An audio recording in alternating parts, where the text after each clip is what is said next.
Sony Mahiwal, Sind नदीचं अमर प्रेम. ही कथा आजच्या पाकिस्तानातील पंजाब प्रदेशात घडली. आजही तिथे सोनी महिवाल या प्रेमकथेचे किस्से, गाणी आणि लोककथा ऐकायला मिळतात. सोनी ही एक अतिशय सुंदर मुलगी. तिचं कुटुंब घागर म्हणजेच माठ बनवायचं आणि विकायचं काम करायचे. ती रोज सिंध नदीच्या काठावर घागर धुवून ठेवायची. तिच्या सौंदर्याची कीर्ती दूरदूरपर्यंत पसरलेली होती. महिवाल म्हणजेच खरं नाव इज्जत बेग हा श्रीमंत व्यापारी होता. तो मूळचा काबूलचाच म्हणजे अफगाणिस्तान. पण एकदा व्यापाराच्या कामाने सिंधमध्ये आला. तिथेच त्याने पहिल्यांदा सोनीला पाहिलं. पहिल्याच नजरेत तो तिच्यावर प्रेम करू लागला. महिवालने आपली श्रीमंत बाजूला ठेवून गावात साधं गुराखी बनून राहायचं ठरवलं, फक्त सोनीजवळ राहण्यासाठी. तो दररोज गुरं चारायला घेऊन यायचा आणि संध्याकाळी सोनी नदीच्या काठी घागर धुवायला यायचे. गुपचूप दोघे बोलायचे, एकमेकांना हसवायचे. हळूहळू त्यांचं नातं गाढ प्रेमात बदललं.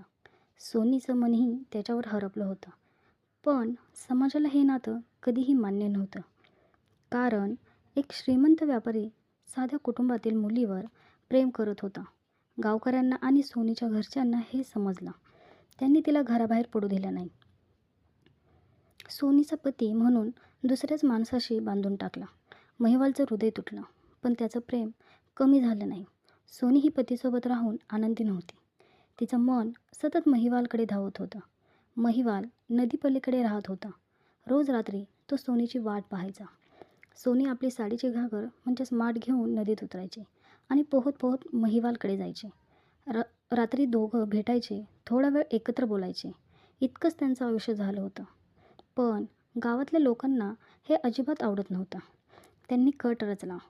एका रात्री सोनीची भाभी किंवा काही कथांनुसार तिच्या नंदेने तिच्या मातीचा माठ बदलून कच्च्या मातीचा माठ ठेवला.